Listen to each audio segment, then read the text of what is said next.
let's get into Inside Out 2. I'm curious to hear your thoughts. I have mine, but what is your takeaway? Yeah, I loved the first one. My kids adored the first one.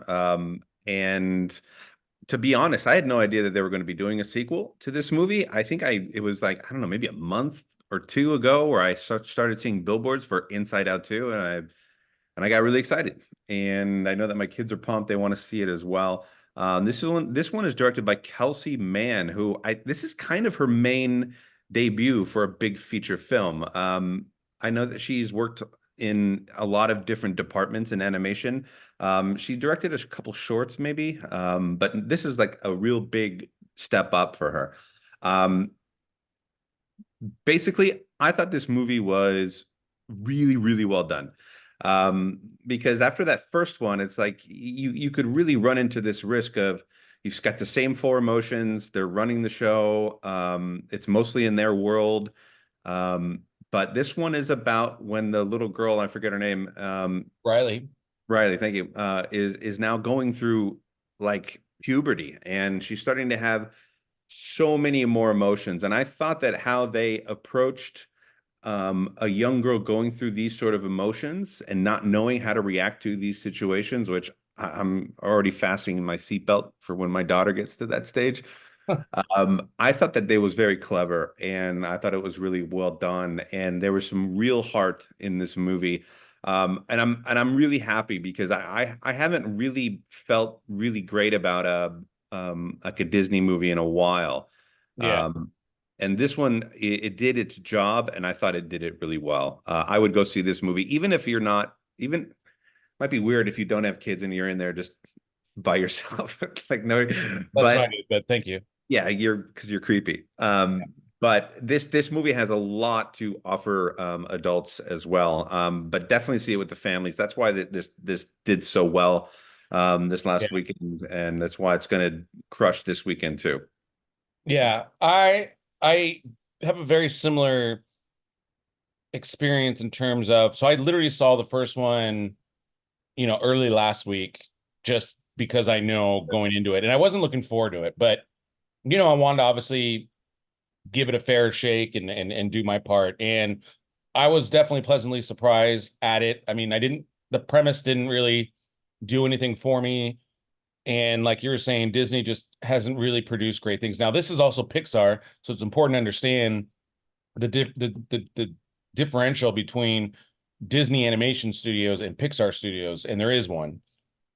But either way, I still just have, even with some of the Marvel things and even some of the Disney's not stock is not high right now in the entertainment industry, and so that was just in the back of my head. But I always give a movie its fair shake, and like you're saying, the first one I really thought was well done with heart, the whole nine. Really actually enjoyed it way more than I thought I would, and I would give that one a great review. The second one I thought was also a clever premise, especially after the first one, they made it work.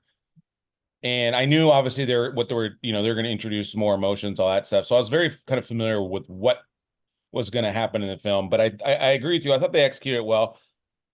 I didn't quite enjoy it as well as the first one, but that's not to say this wasn't a good movie. I don't want that to come across. I'm just comparative. Sometimes sequels can be better than the original. And there are definitely elements that I did enjoy of this one, but I think just in general, I think the first one was just a slightly tighter. But there's a reason why this one did very well. It's doing well, critics, the whole nine. And so, just like you, I think, especially with if you have a young family or definitely daughters, yeah, I think this is a great film to take your family to. And I thought everything worked overall. The music, see, I think that's the music I thought was solid in this one. I thought the music in the first one was fantastic, and I thought there was a lot of parts where the music I wish it was a little bit more of, Yeah. but I think that's maybe what it was. I've been trying to kind of wrap my head on what specifically jumped out on the first one versus the second one. And I know the music the music kind of picked up at the end, but I wish the music was as prominent as the first one. The first one I thought the music was really, really well done. I mean, the first one, the great thing about the first one was that you were being introduced into what the world of this inside of this girl's mind would Yeah, actually look like, and there's really no base for how that should look in our minds, right? Like we have no idea. So I thought that they created this other world very beautifully, and each part was very cleverly done and conceived. And this one had, it's still the same setting in a way, but they did find ways to introduce new sort of like I think there was like a stress land or something like that, if I recall. And what they did with that, or like anxiety land or something like that. But there's something going on where, and I won't let it out. But it was really well done. Visually, I thought it was beautiful. And Amy Poehler is perfect in this role, as well as Lewis Black is perfect as Anger or whatever yeah, his name is. But two really well casted, and then a bunch of people that maybe, if unless you're in the voiceover world, don't really know the names that well. But those two are the main stars for sure.